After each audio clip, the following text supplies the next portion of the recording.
Welcome to Antler University. It's February 29th. Just gonna get done our last little bit of frost seeding here. And I didn't hit it quite as great as Justin did the other week with the nice snow cover, but we still got a little bit on the ground. So my project today here is I'm gonna frost seed into this brassica plot that I had last fall and a little bit of our beans to the north, a mixture of switchgrass, and I'm gonna mix that in a little bit with whitetail sanctuary, which is a mix that Pheasants Forever came out with last year. That's super cool. It's got a little bit more diversity than just straight switch. So there's a lot of thoughts out there on either way, but ultimately the switch will take over anyway.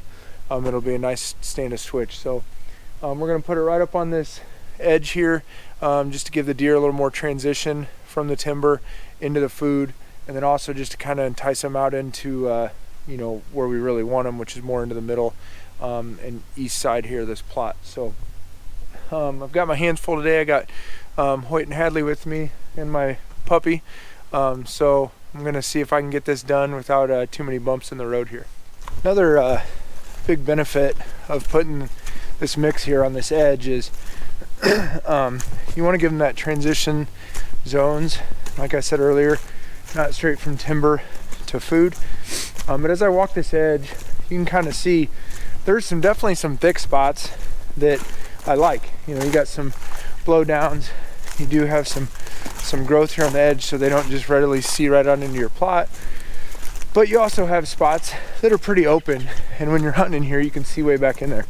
Well, deer don't like that, and like my buddy Ross is always carrying on about, you know, get rid of that hard edge, give them some diversity through there. So that's kind of what the goal is here with this.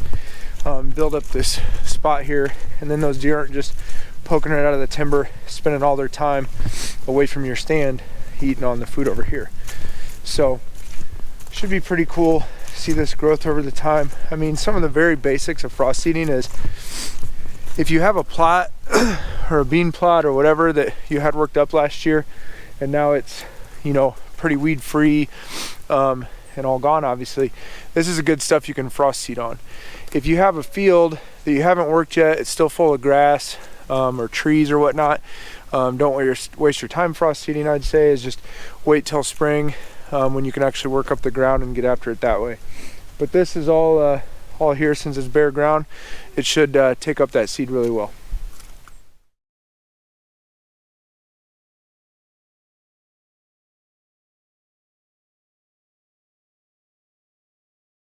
Well, we got that done, that project done. So it didn't take very long. I mean, when you can frost seed, it's pretty nice because you cut out a whole lot of work working up ground and prepping it if you can do it the year before. So we got to hunt over this all fall and get a lot of good activity over here. And now gonna transition this field a little bit again. My farm's real small, so I'm always kind of tinkering with it. I don't know if we'll ever be completely happy with it, but we'll keep working on it. So now we'll keep our fingers crossed here. We got get this stuff hopefully soak up into the ground as it kind of thaws and freezes and thaws and freezes. Then we'll start looking forward to turkey season. Bye guys, I didn't find any antlers.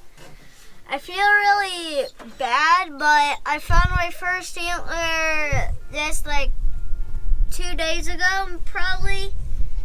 Really successful. Maybe next video I'll show you it, and maybe we'll be successful next time.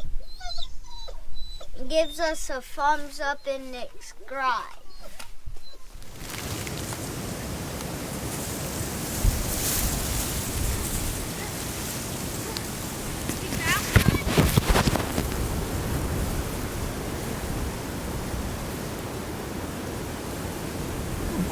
Bring it over here.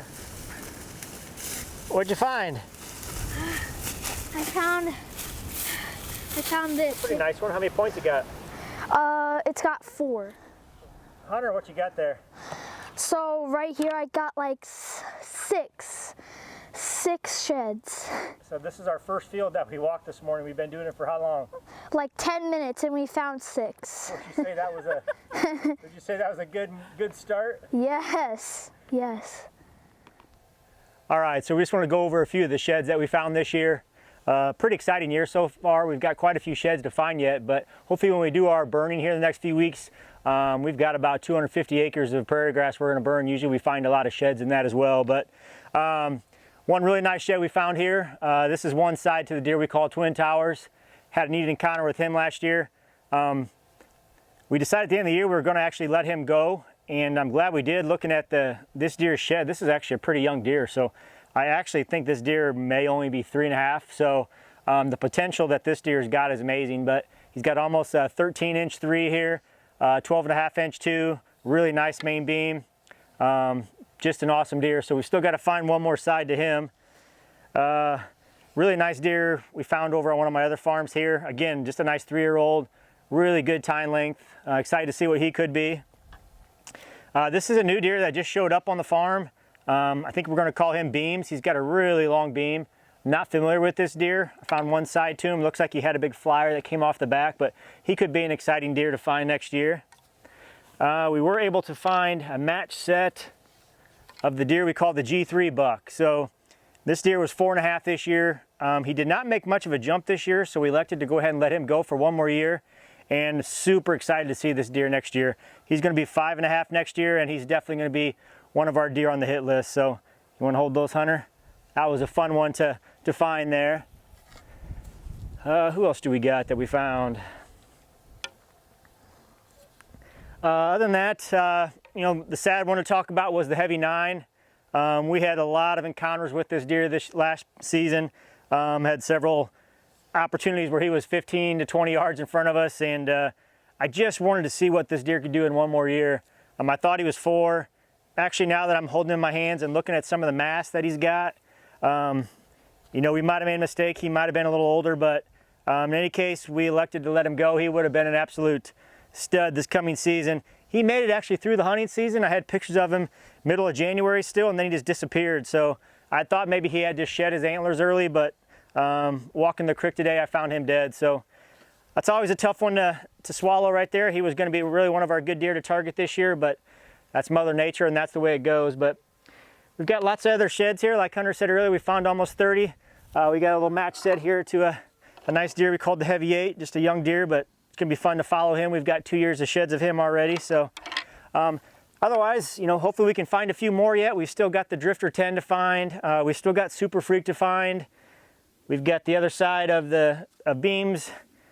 We've got the other side to Twin Towers. So we're still going to be doing some looking, but it was a fun weekend, 30 sheds. The weather's beautiful, 65 degrees a day. I mean, you just can't beat this weather. It was a nice time with family, just spending time in the woods.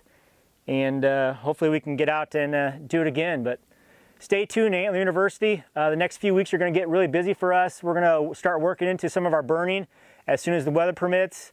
Get some of these grass fields burnt, so I want to bring that to you guys to show you how we do that, how to do it safely and effectively. We've got a lot of timber work to do this year, some TSI projects. We just joined a new timber program, so there's some big projects there I'm going to walk you guys through and show you what we do to improve our habitat for our deer hunting. But exciting times right now. The weather's churning, and things are going to be fun to do in the woods. So stay tuned, and thanks for watching.